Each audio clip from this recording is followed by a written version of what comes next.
Welcome, everyone. I'm Tiffany Bryant-Jackson, the Education Manager for Three Bone Theater. And today we're here to talk about Sanctuary City. We have one of the actors with us, Gus Zamudio, will be playing the character of B.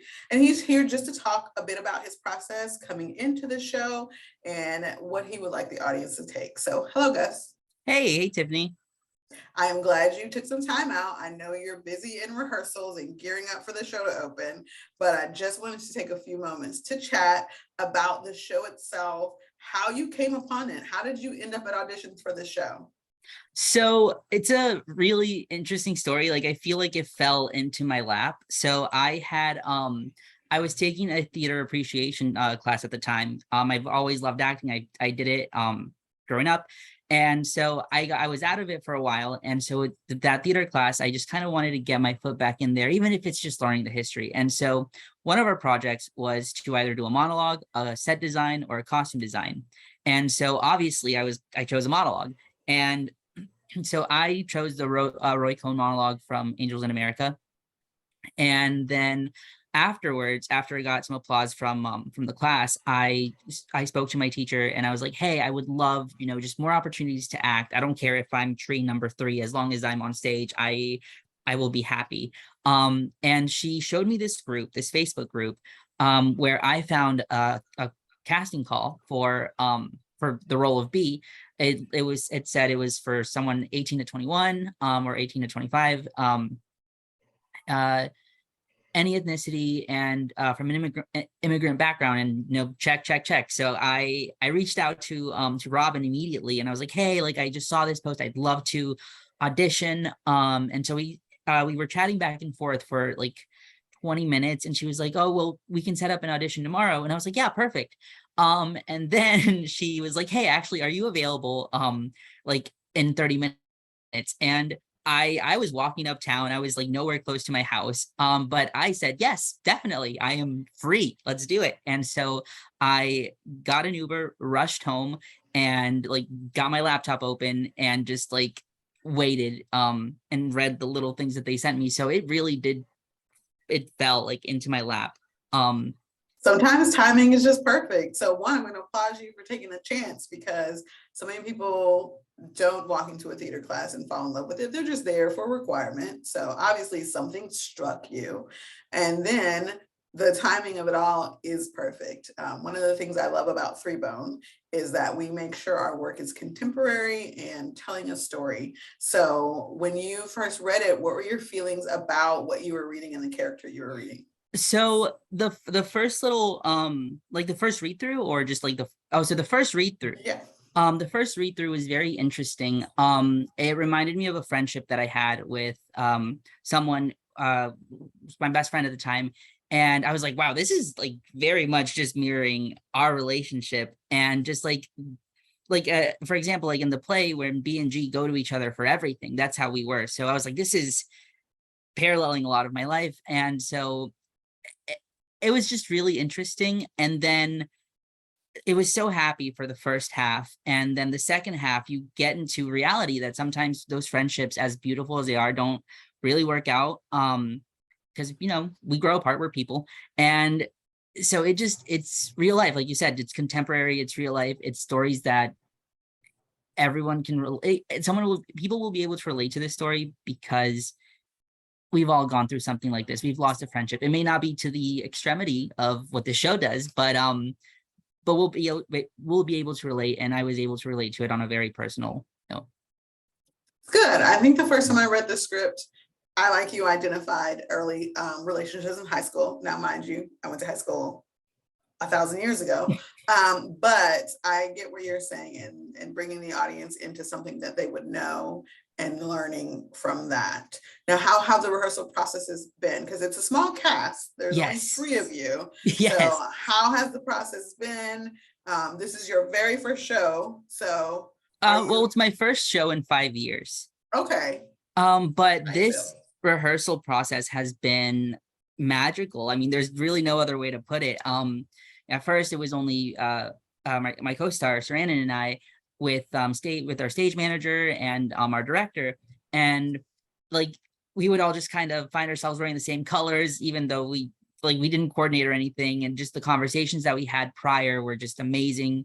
And then when Henry Grant Henry, the actor who plays Henry, came in, it just, that magic never left. Like it was just, we all really bonded and like built on top of each other, and it was interesting. And the way that we all kind of related to our characters in one way or another was beautiful. And even after some of the more like gut-wrenching scenes, we would stop and just kind of take a breath, because we understood like the heaviness of the topic, and everyone was just so respectful. And oh my God, it was such a great rehearsal process. It's been such a great rehearsal process.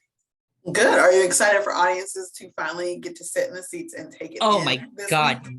yes. I was telling my roommate, we were talking, I was telling her a little bit about the ending, and how our sound designer had an idea, and I was like, I really hope they do it, because it's like, it's really cool.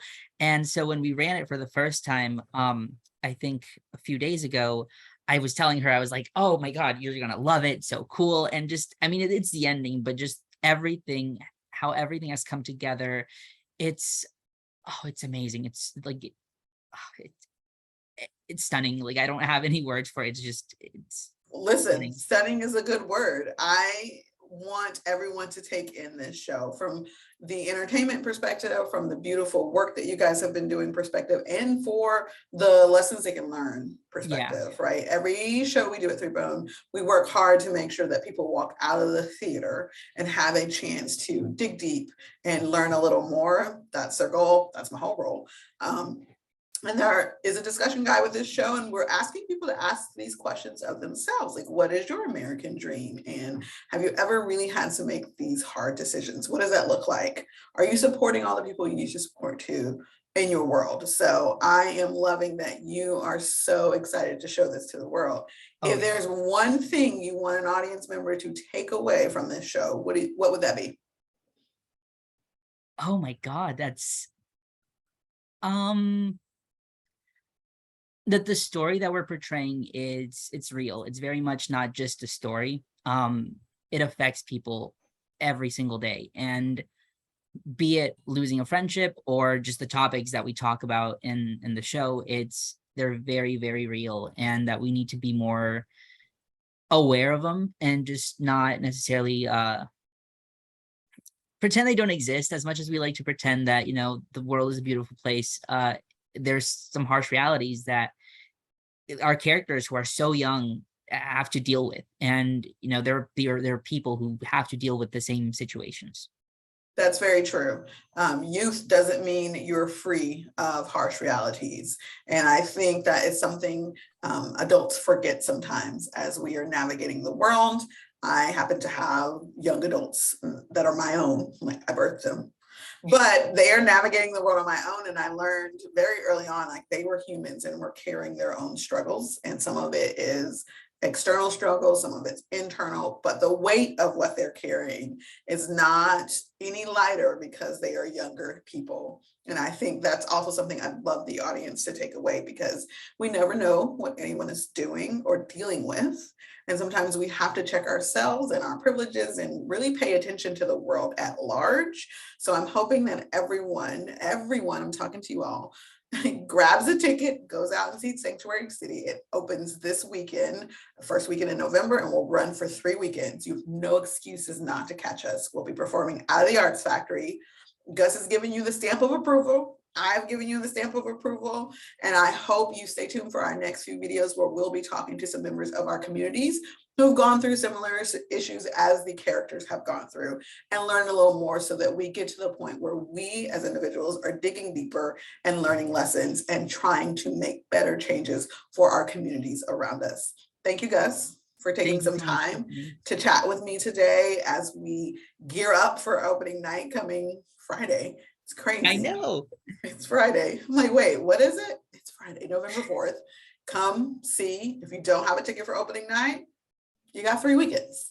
Come and check it out. If nighttime doesn't work for you, we've got a matinee. Come on, we've got 2 matinees. So come see it. come take a part in this beautiful, beautiful story that Gus and the cast have worked so hard to bring to the stage. Again, thank you, Gus, for sharing some time with us today. Of See you course, later, thank you, friends. Tiffany.